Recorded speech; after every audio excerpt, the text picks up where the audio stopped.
don't be afraid of what you don't know.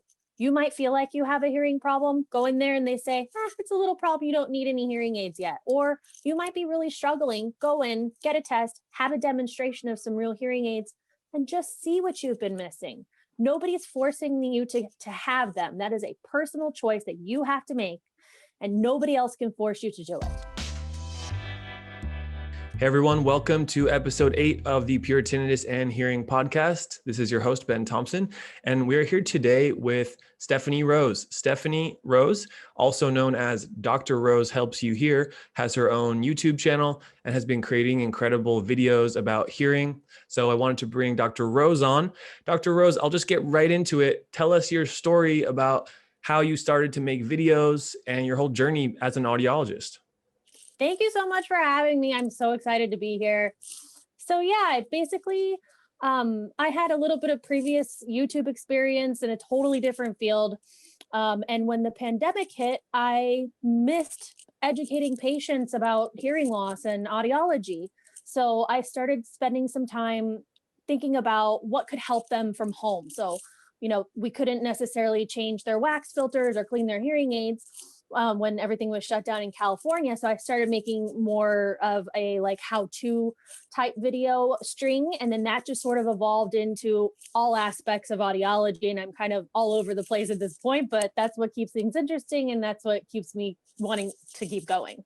Thank you. I'm in Northern California. It's nice to have this little podcast for Pure Tinnitus and Hearing Podcast together. Now tell us your personal experiences with hearing and hearing loss and how that all ties into your story and the sort of videos and content that you create for your audience.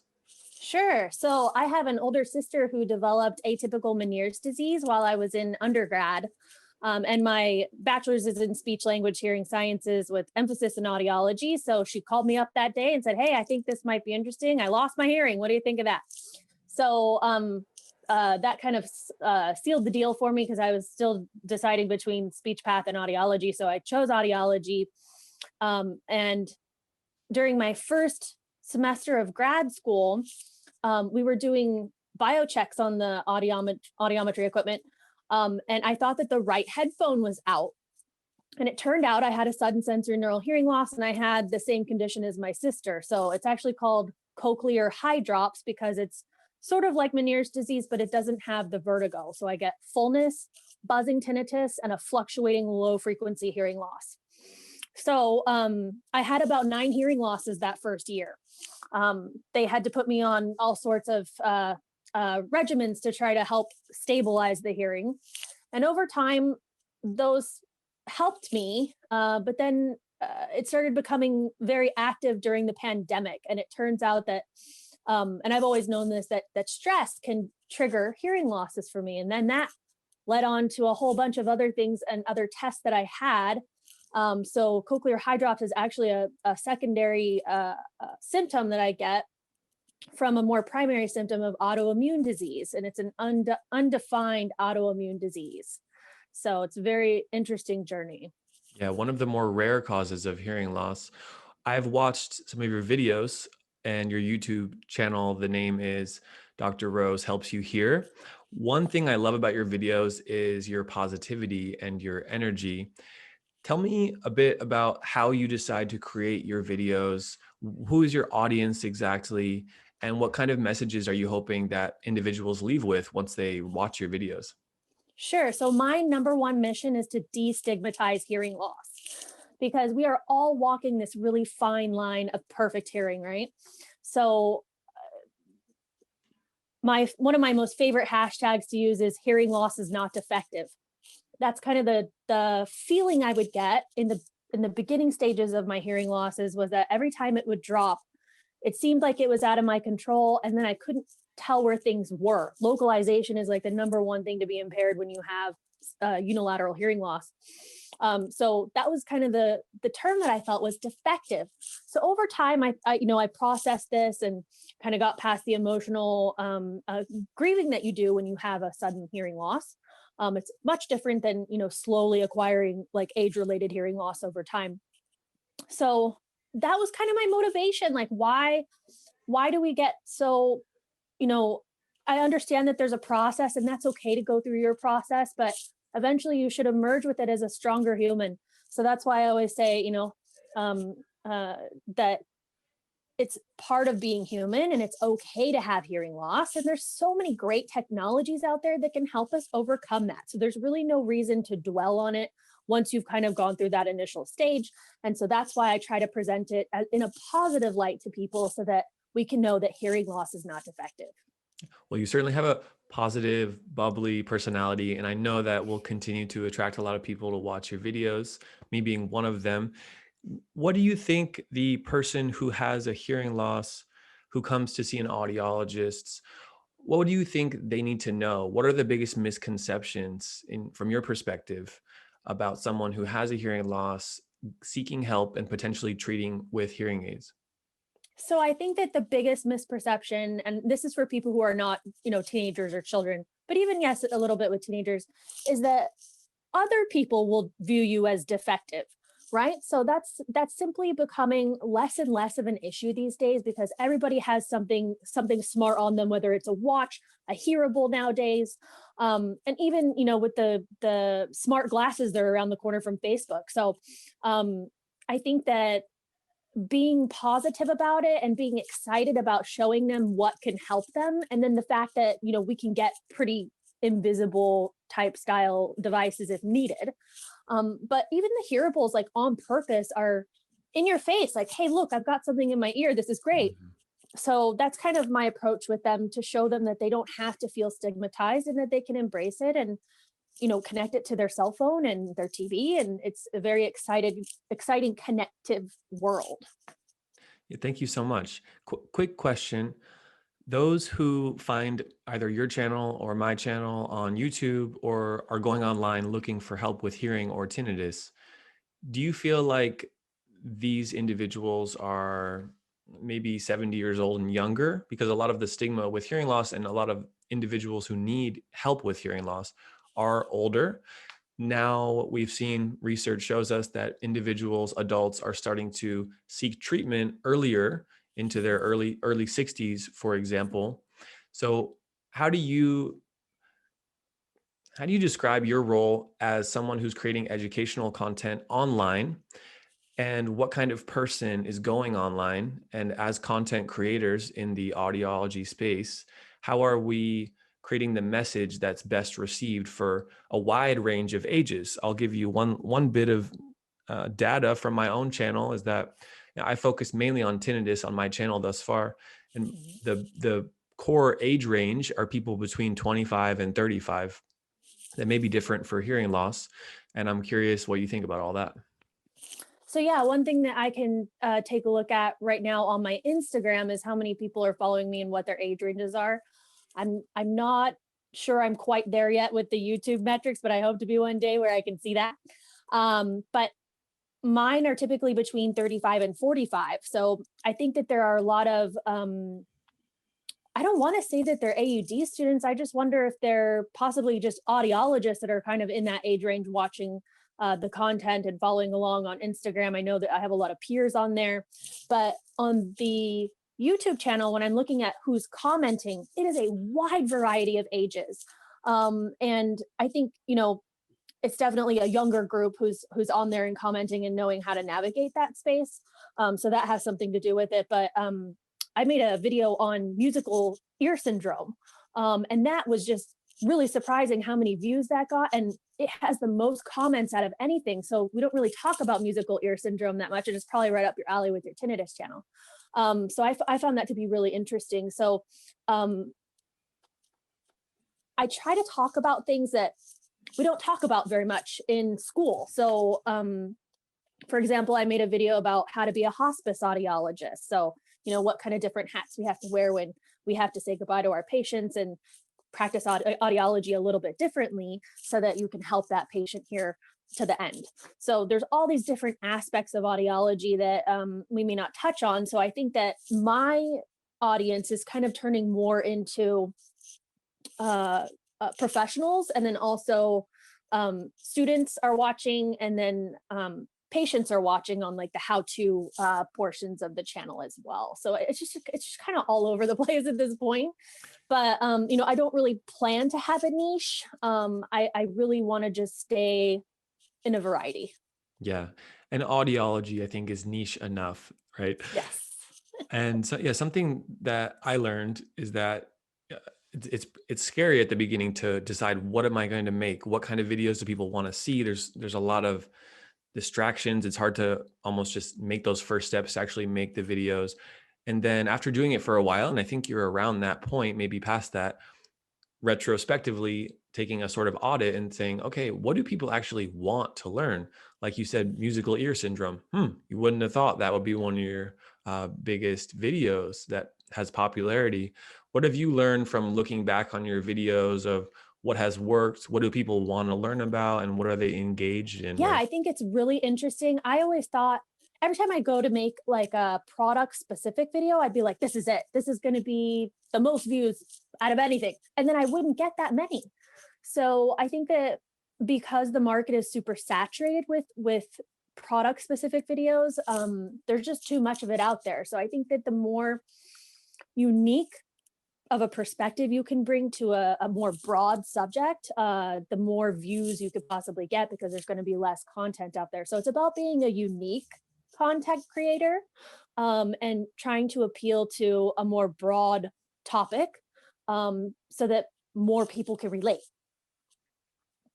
Mhm. Yeah, thank you.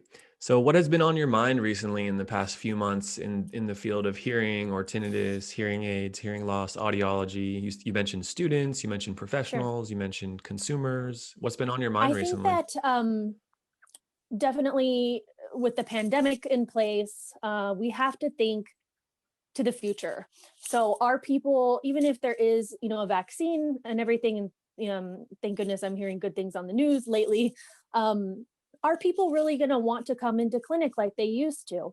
I think that a big portion of our patient population is going to want to have more telecare or telehealth or teleaudiology, however you want to say that.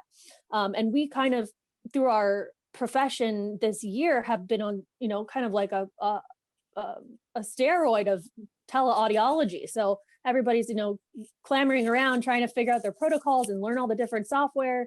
For each individual hearing aid maker, you have to know how they connect remotely. So it was overwhelming, and a lot of people just kind of felt lost at first.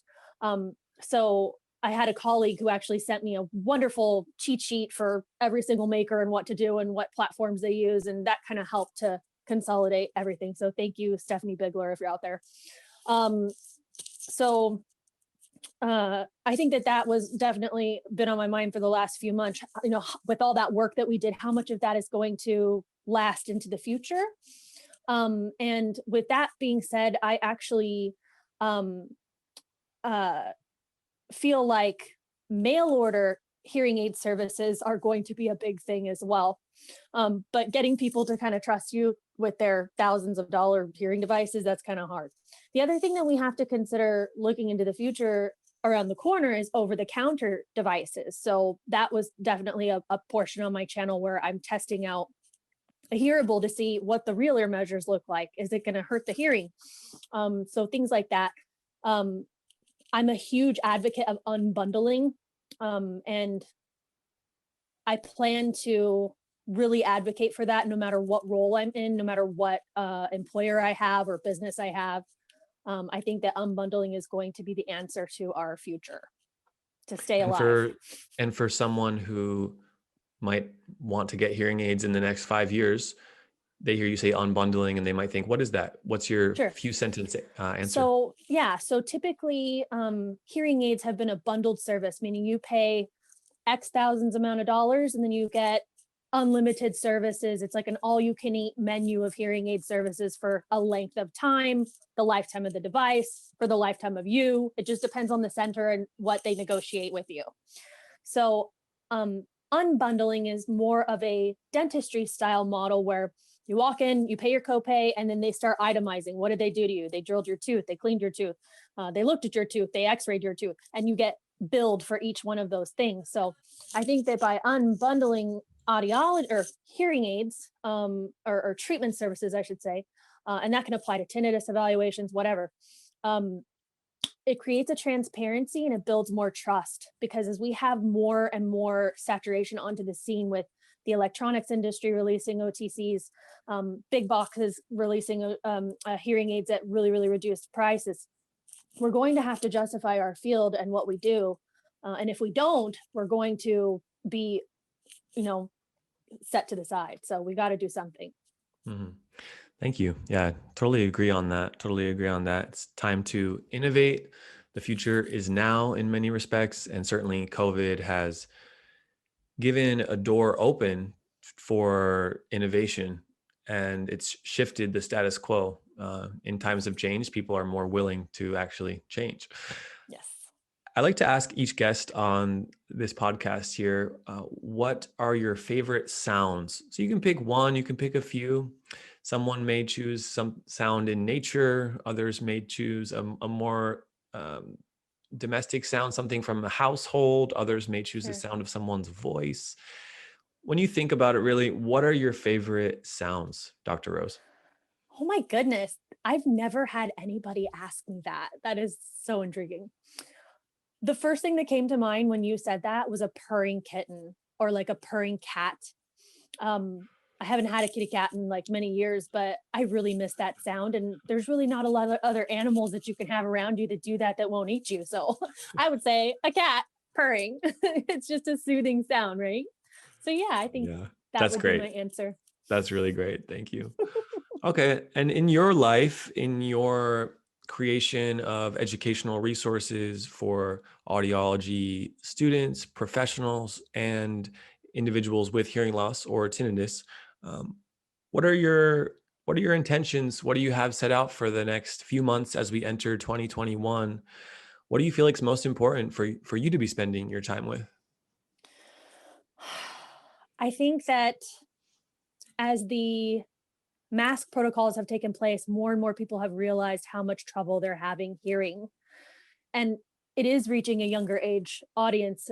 Baby boomers are probably who I see more often as of recent. Plus, they're a little less high risk to actually come out to clinic. And they're on the Zoom calls and the Teams meetings, and they're having a hard time, even though they can see people's faces. It's, a broken connect or not a perfect connection over the internet or whatever. So they're starting to realize that they have a lot of hearing trouble. So my focus is because I have been very involved with more of the silent generation. My goal for the next few months is how can I better bond and also address the needs of the younger hearing loss patients. So, the baby boomers, the younger baby boomers. So that's something that I'm trying to get in touch with. And I'm actually a Zennial, so I'm between Generation X and Millennials. So I grew up without the internet. I grew up on a dirt road with horses, chickens, and bunnies, and my mom rang a bell for me to come home at night on my BMX bike. So I feel like I have a little bit of that element to help bridge that gap. Where did you grow up? In Thousand Oaks, California. Nice. Up in the forest up there, it sounds like. It's not a forest, but it was more of it's like an extension between the valley and Ventura. Yeah. Well, it sounds like you had a fun childhood where you're able to be set free, play with your friends, or just be out in nature. Yes. It was a very humbling childhood. Yeah. Thank you. All right, now let's get back to your YouTube channel, because I want to encourage anyone listening to check it out. That's one of my main intentions for bringing you on here, is to showcase the good work that you're doing, serving others. And of course, I have a YouTube channel myself, and we are going to lift each other up just by sharing ideas, by becoming close friends, by encouraging listeners from each other's networks and audiences to learn other aspects of hearing loss or tinnitus or whatever else we decide to put on the YouTube channel. Tell us a bit about what has been the most rewarding part of this YouTube project for you, and then drop the name one more time so that someone listening right now can search it. Sure. It's youtube.com/Dr. Rose helps you hear. And it's Rose like the flower, no dots or anything. So just Dr. Rose helps you hear. And that's also my handle for Instagram and Facebook. So, I'm sorry, what was the question again? Most rewarding experiences thus far with creating videos. And I had it in my head. Thank you. So I think that the comments are the most rewarding part. I share a part of my hearing journey on kind of what I described in the beginning of this video, and then also, part two, and then kind of ongoing. And I also do a simulation of hearing losses, and the one that gets the most comments is the cookie bite hearing loss. So congenital hearing loss. What does that sound like? Using one of our verification machines, you can plug in an audiogram and then play conversation at normal hearing, and then through that filter of the hearing test. May I ask a question? And how do Yes, you record that? How do you record that from that device? So I just do it with my camera. So it's on Cool. speakers, and there's sound coming out of the VeriFit. I use the VeriFit 1. So I kind of play the normal conversation, and then at the same distance, play it through the cookie bite. Wow. So that has been so profound for so many people. And, my husband never got how I heard, or, my daughter has this hearing loss, and this brought me to tears. Like, I can't believe that this is what she hears. So I had no idea that was going to touch so many people. And I also made one for reverse slope hearing loss, which is the kind of hearing loss that I have. And then I also made one for typical age-related high frequency hearing loss. So, and I get requests a lot, can you do this type of hearing loss, this type of hearing loss? So people love to relate, to see what it sounds like, or to show their family what it sounds like. So I feel like the comments and the feedback that I get on the videos is so important to help me see what is touching people and what is helping people with their lives. So that is what I would say is the most rewarding part. Yeah. And what videos did you have the most fun producing? Whether they were successful or not in terms of views, what were the most rewarding for you to make and showcase? I love the video of me showing people repairs in-house. So repairing hearing aids in the hearing aid lab. I am kind of coined as the MacGyver of hearing aids. I love doing really small, like intricate things that people would normally just send them off to like get fixed by the hearing aid maker. And one of my most favorite things is the UV material and the UV light. I'm also really good at the buffer wheel. I was in jewelry before I ever went to college. And so I know how to work a lathe really well. So yeah, I would say that's my favorite video of me in the lab, just kind of messing around with stuff. Nice. Thanks for sharing that. Dr. Rose helps you hear. You can find you on YouTube, Facebook, Instagram. I'm so happy to have you on and to showcase the awesome work that you're doing. And I see that each of us over time will keep producing content, keep creating value for the different audiences we have. And I hope to grow in parallel with you over the years to come. Oh, thank you so much. I really appreciate you having me, and it was really great to meet you, Ben. Yeah. And do you have any last words for someone watching who may have hearing loss or tinnitus and might be looking for some help or on the verge of considering getting a hearing test? Yes. Don't be afraid of what you don't know. You might feel like you have a hearing problem. Go in there and they say, it's a little problem. You don't need any hearing aids yet. Or you might be really struggling. Go in, get a test, have a demonstration of some real hearing aids, and just see what you've been missing. Nobody's forcing you to have them. That is a personal choice that you have to make, and nobody else can force you to do it. So they are there for a reason. They exist for a reason because they help. So just try helping yourself. And once you do, you won't regret it. Watch my video about realistic expectations and acclimatization to hearing aids. Once you understand the process, study it a little bit first, you won't be as apprehensive, and it will help you out. Thank you so much, guys. This is Dr. Stephani Rose in California, YouTube channel, Dr. Rose Helps You Hear. Please check her out. So happy to feature your work, Stephani. Thanks. And this has been episode 8 of the Pure Tinnitus and Hearing Podcast. Make sure to check out the other episodes where I interview some professionals, whether they are tinnitus experts, hearing loss experts, researchers, different perspectives to help educate those who are looking for help with hearing loss or tinnitus. Thanks so much, guys. Bye-bye.